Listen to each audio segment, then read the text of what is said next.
O presidente BAP cansou dos erros na base e mandou abrir os cofres para uma reformulação histórica que vai mudar o DNA do clube. Além disso, a situação dramática dos ingressos para a estreia no Brasileirão contra o São Paulo, a atualização crucial sobre o retorno de Saúl Ñíguez e os detalhes exclusivos da negociação all-in por Lucas Paquetá. Bem-vindos ao Meu Mengão News, onde a notícia chega primeiro e a análise vai na jugular. A notícia que domina os corredores da Gávea nesta terça-feira e que muda completamente o planejamento de médio a longo prazo do Flamengo vem diretamente do topo da pirâmide. O presidente Luiz Eduardo Baptista, o BAP, deu um basta. A ordem desceu quadrada e sem margem para interpretações. O Flamengo vai ao mercado agressivamente para contratar um pacotão de reforços específicos para as categorias de base. Não estamos falando de compor elenco, estamos falando de uma mudança de filosofia industrial.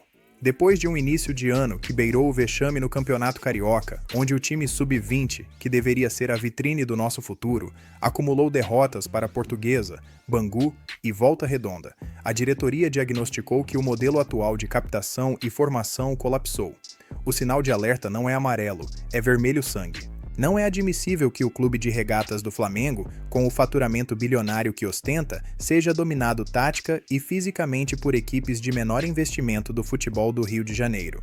Para você, torcedor, entender a gravidade dessa decisão, precisamos mergulhar no contexto tático e financeiro dessa operação. O planejamento inicial da comissão técnica de Felipe Luiz era utilizar a base durante toda a fase de grupos do estadual. O objetivo era nobre: dar rodagem aos garotos, valorizar ativos para vendas futuras e, crucialmente, poupar o elenco principal para a Supercopa e para a maratona insana, que começa agora com o Brasileirão. Porém, a incapacidade técnica e a falta de maturidade competitiva apresentada pelos garotos obrigaram o Flamengo a queimar etapas.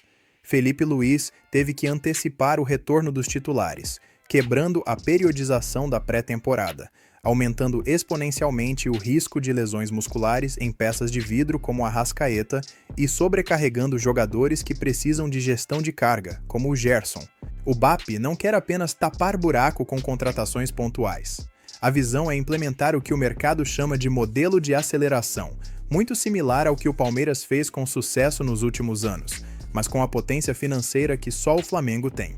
A estratégia muda drasticamente. Em vez de peneirar 400 garotos crus e esperar a maturação natural, o Flamengo vai usar seu poderio econômico para tirar as joias já lapidadas de clubes menores. O teto de gastos estipulado internamente gira em torno de R$2 milhões por promessa. A matemática é fria, calculista e ambiciosa. Se o clube gastar R$80 milhões, trazendo 40 jovens talentos de alto nível técnico e físico, e apenas um deles estourar e for vendido por R$200 milhões, casos recentes de Vinícius Júnior, Paquetá e nos rivais Endrick e Estevão, a operação inteira se paga com lucro e o clube ainda ganha retorno técnico em campo. É o fim da era da aposta cega. O Flamengo cansou de ver o rival paulista lucrar com vendas astronômicas, enquanto a nossa base, historicamente o celeiro mais fértil do mundo, patina em resultados e na transição para o profissional nos últimos 2 anos. A ordem é clara: reformulação total do sub-15 ao sub-20, demissão de profissionais que não entregam excelência e compra massiva de talentos que cheguem para vestir a camisa e resolver. O Flamengo vai passar o trator no mercado de base. E daqui a pouco eu vou te contar o nome de peso que é a prioridade máxima para vestir a 10 e dividir a responsabilidade com a Arrascaeta. Mas antes, precisamos falar de uma peça que está voltando da Europa e pode ser o reforço caseiro que o Felipe Luiz tanto precisa. Saúl Ñíguez, o meio-campista espanhol que chegou sob desconfiança de alguns e esperança de outros, está de volta ao Rio de Janeiro nesta semana. A situação dele exige uma análise clínica e tática cuidadosa. Saúl passou por uma cirurgia complexa no tornozelo e realizou a primeira e mais delicada parte do pós-operatório na Espanha, cercado por especialistas de sua confiança e pelo conforto familiar. Agora, ele retorna ao ninho do urubu para a fase de transição sob os olhos atentos do Dr. Tanuri. Mas onde Saúl se encaixa nesse time do Felipe Luiz? A expectativa tática é gigantesca. O nosso treinador implementou um sistema de jogo que exige intensidade absurda na marcação-pressão e uma leitura de espaços refinada na transição defensiva. Saúl, criado na escola do Atlético de Madrid de Diego Simeone, tem isso no sangue. Ele é o jogador que morde sem a bola e constrói com qualidade quando a recupera. A volta de Saúl representa o equilíbrio que o meio-campo perdeu em alguns momentos da temporada passada, quando ficávamos expostos nos contra-ataques. Ele não joga nesta quarta-feira, óbvio, mas sua reintegração ao grupo já eleva o nível de competitividade nos treinos. Ter um jogador com bagagem de Champions League disputando posição força-nomes como Alan e até o jovem Everton Araújo a subirem de produção. O departamento médico trabalha com cautela, mas a comissão técnica já desenha variações táticas contando com a polivalência do espanhol para o decorrer do Brasileirão e da Libertadores. E falando em departamento médico e preocupações, o clássico do último fim de semana contra o Fluminense deixou sequelas e dúvidas cruciais para a estreia no Campeonato Brasileiro nesta quarta-feira contra o São Paulo. A situação de Danilo, Ayrton Lucas e principalmente Arrascaeta tira o sono da nação. Eles foram preservados ou tiveram minutos controlados recentemente, e a grande questão para amanhã é: quem tem condições de jogo? Vamos analisar o impacto tático de não ter esses pilares numa estreia de campeonato fora de casa. Sem Danilo, perdemos a saída de bola limpa e a capacidade de inversão de jogo que desafoga o time quando o adversário pressiona alto. Sem Ayrton Lucas, o beijinho, o Flamengo perde sua principal válvula de escape de velocidade e profundidade pelo corredor esquerdo. É ele quem quebra as linhas compactas dos times que jogam retrancados. E sem Arrascaeta, sem Arrascaeta o time perde o cérebro. O uruguaio treina, mas o controle de carga é rigorosíssimo. A fisiologia do clube sabe que uma lesão muscular agora, no início da maratona, pode tirar o jogador das fases decisivas da fase de grupos da Libertadores. O risco calculado é: vale a pena forçar na estreia do Brasileiro e perder o craque por 2 meses? Felipe Luiz terá que quebrar a cabeça. Provavelmente veremos um Flamengo tentando controlar mais a posse de bola de forma segura para evitar o desgaste de correr atrás do adversário. A responsabilidade recai sobre o elenco. É a hora do banco de reservas mostrar que o Flamengo tem plantel, e não apenas um time titular. Mas nem tudo é tensão no universo rubro-negro. O Flamengo deu uma aula de marketing e posicionamento institucional que repercutiu mundialmente e merece ser exaltada. A arte promovendo o clássico passado, colocando Jorge Benjor e Cartola lado a lado em uma vila carioca, foi um golaço de placa. Aquela imagem transcendeu o futebol. Ela comunicou que o Rio de Janeiro respira através da rivalidade, mas que essa rivalidade é baseada na história e na cultura, não na violência.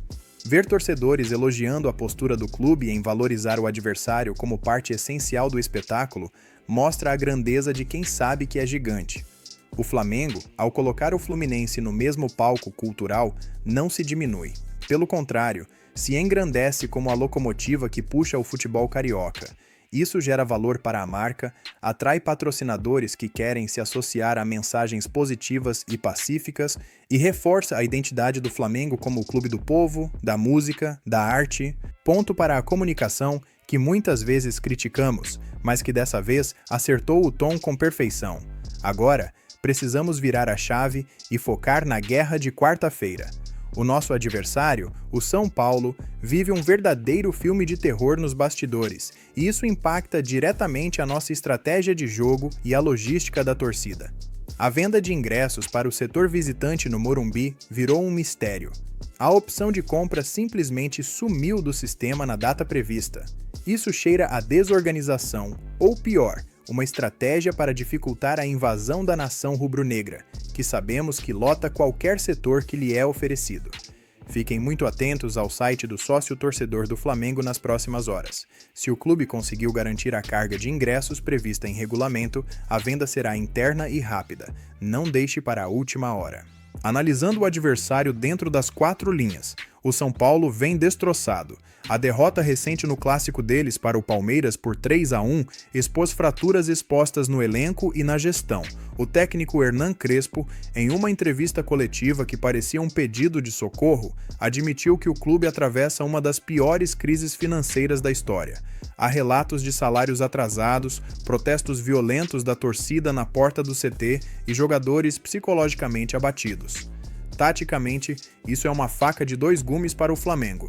Enfrentar um animal ferido é perigoso, pois eles vão entrar em campo pressionados pela vida, precisando dar uma resposta à torcida no Morumbi. Porém, a obrigação do Flamengo é impor sua superioridade técnica e principalmente mental. Se o Flamengo entrar focado, pressionando a saída de bola de uma zaga insegura e que está sendo vaiada pela própria torcida a cada erro, o jogo pode ser resolvido cedo. O ambiente no Morumbi estará tóxico para os donos da casa, e essa tensão joga a nosso favor. O Flamengo precisa ser frio, tocar a bola, fazer o tempo passar quando necessário e agredir nos erros que, inevitavelmente, um time nervoso vai cometer.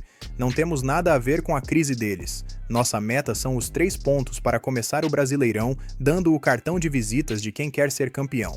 Aproveitar o momento ruim do rival é sinal de maturidade competitiva. E segura essa bomba que surgiu no mercado da bola e que está dividindo opiniões. O Michael, nosso xodó, está na mira do clube do Remo.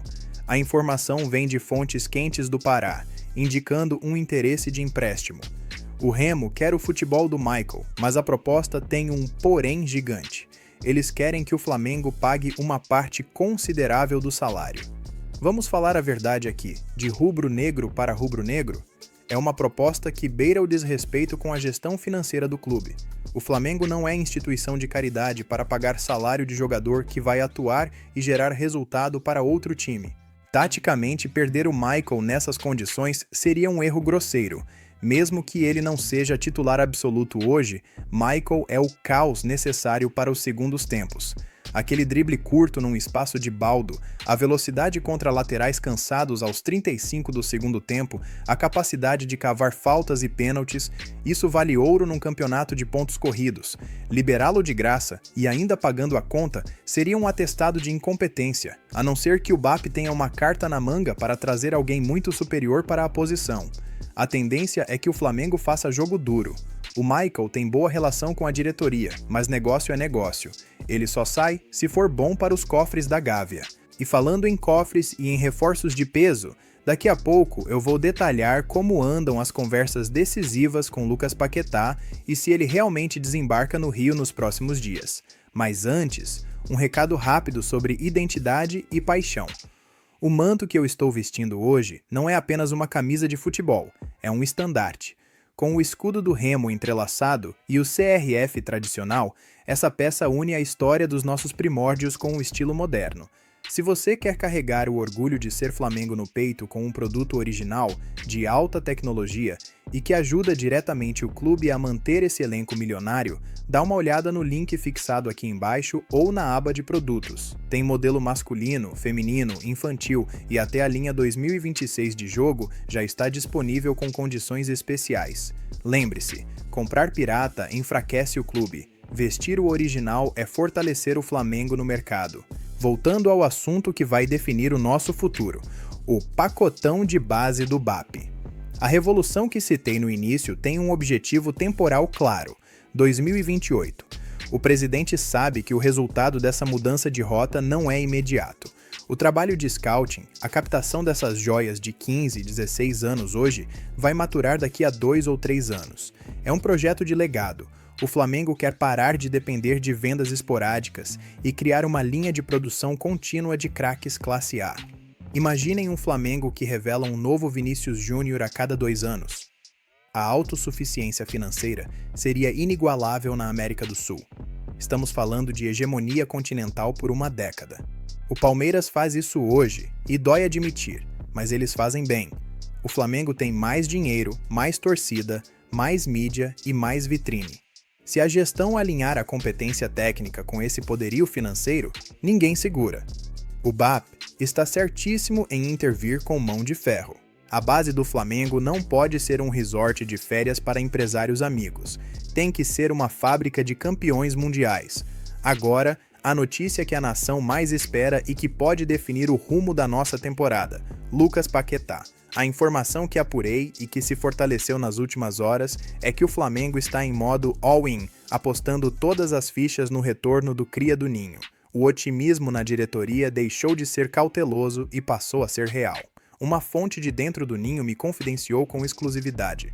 A meta é fechar o Paquetá ainda nesta semana para destravar o orçamento e ir atrás dos outros alvos pontuais. E quando perguntei sobre nomes como Thiago Almada ou John Kennedy, a resposta foi um silêncio estratégico, confirmando que Paquetá é a chave mestra que abre as portas do restante do mercado. Taticamente, a volta de Lucas Paquetá resolve múltiplos problemas para Felipe Luiz de uma só vez. Ele não é mais aquele garoto franzino que saiu daqui apenas com habilidade. Paquetá volta da Europa como um jogador total. Ele pode jogar como segundo volante, mordendo e construindo, na função que o Gerson faz com maestria.